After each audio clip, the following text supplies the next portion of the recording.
Et si vos données médicales étaient déjà en vente? Et si votre dernier test sanguin, votre diagnostic psychiatrique ou même votre ADN était en train de circuler sur un forum du Darknet pour quelques dizaines de dollars en crypto-monnaie? Cela semble tout droit sorti d'un thriller cyberpunk. Et pourtant, c'est une réalité que vivent déjà des millions de patients à leur insu. Loin d'être de simples numéros dans une base de données hospitalière, vos informations de santé ont une valeur bien supérieure à celle de vos identifiants Netflix ou de votre carte bancaire. Sur les marchés noirs numériques, elles sont la nouvelle monnaie d'échange, échappant au radar des institutions et alimentant un business parallèle aussi discret que lucratif. Dans l'ombre, des pirates informatiques infiltrent les systèmes de santé, chiffrent les serveurs, exigent des rançons et revendent les bases de données exfiltrées en Bitcoin ou Monero, des crypto-monnaies taillées pour l'anonymat. Loin d'être un phénomène marginal, cette pratique explose depuis 2023, comme en témoignent les cyberattaques contre l'hôpital André Mignot en France ou la méga breach de Change Healthcare aux États-Unis. Mais comment ces attaques se déroulent-elles? Pourquoi ces données valent-elles si cher? Et surtout, pourquoi est-ce presque impossible à enrayer? Plongé dans un marché noir numérique où se croisent pirates, crypto et données sensibles, et dont vous pourriez bien être, malgré vous, l'un des produits. Point 1. La valeur cachée de vos données médicales, une mine d'or pour les cybercriminels. Un dossier médical complet peut se vendre jusqu'à 350 € sur le dark web, surpassant largement la valeur de données bancaires ou d'identifiants de services en ligne. Cette surévaluation s'explique par la richesse des informations contenues, données personnelles, historiques de santé, informations d'assurance, etc. Ces données permettent aux cybercriminels de mener diverses activités frauduleuses, telles que l'usurpation d'identité médicale, la fraude à l'assurance ou le chantage. Un ancien hacker repenti, interrogé sous anonymat, explique: les dossiers médicaux sont une mine d'or. Ils offrent une vue complète sur une personne, ce qui est inestimable pour les escrocs. De plus, ces informations sont souvent utilisées pour créer de faux profils médicaux, permettant de commander des médicaments ou des équipements médicaux coûteux, puis de les revendre sur le marché noir. La demande croissante pour ces données a conduit à la prolifération de forums clandestins spécialisés où des bases de données entières sont mises en vente. Ces plateformes, accessibles via des navigateurs spécifiques comme Tor, fonctionnent comme des places de marché illégales, facilitant les transactions entre vendeurs et acheteurs anonymes. Point 2. Comment les pirates infiltrent les systèmes hospitaliers.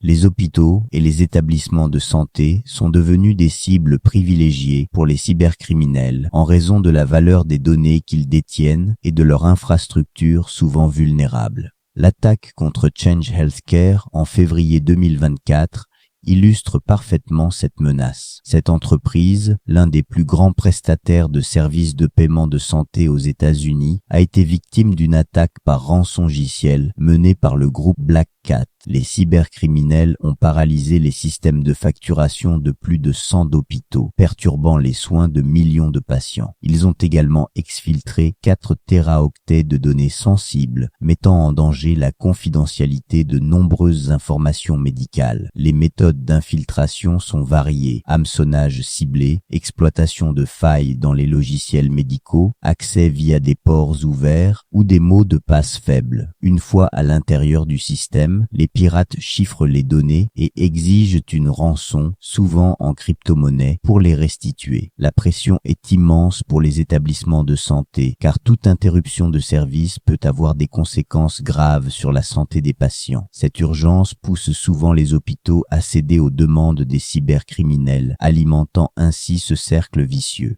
Point 3. Crypto-monnaie, le carburant des marchés noirs de données médicales.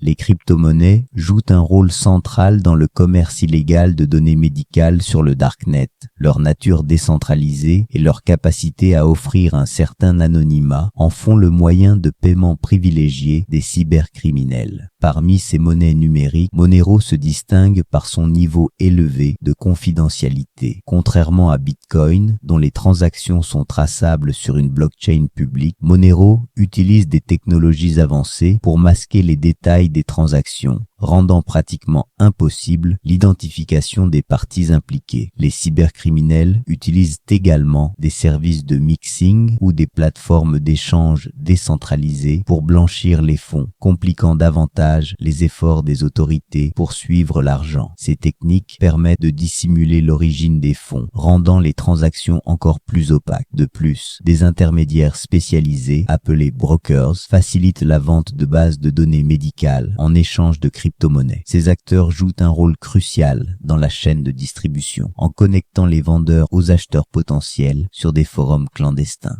Point 4. Pourquoi c'est presque impossible à stopper et ce que font les autorités. Malgré les efforts des autorités, la lutte contre le commerce illégal de données médicales sur le Darknet reste un défi majeur. La rapidité avec laquelle les cybercriminels adaptent leurs méthodes dépasse souvent la capacité des régulateurs à réagir efficacement. Cependant, des initiatives sont en cours. En mai 2025, une opération conjointe du FBI, d'Europol et d'Interpol a conduit à l'arrestation de 270 individus impliqués dans des activités illégales sur le Darknet, notamment le trafic de données médicales. Ces actions montrent la détermination des autorités à lutter contre ce fléau, bien que les résultats restent limités face à l'ampleur du problème. Par ailleurs, des régulations plus strictes sont envisagées. Aux États-Unis, des propositions de loi visent à renforcer la cybersécurité des établissements de santé en imposant des audits réguliers et l'utilisation de l'authentification multifactorielle. Toutefois, la mise en œuvre de ces mesures nécessite des ressources importantes, souvent hors de portée des petites structures médicales. Conclusion. Une guerre silencieuse pour vos données les plus intimes.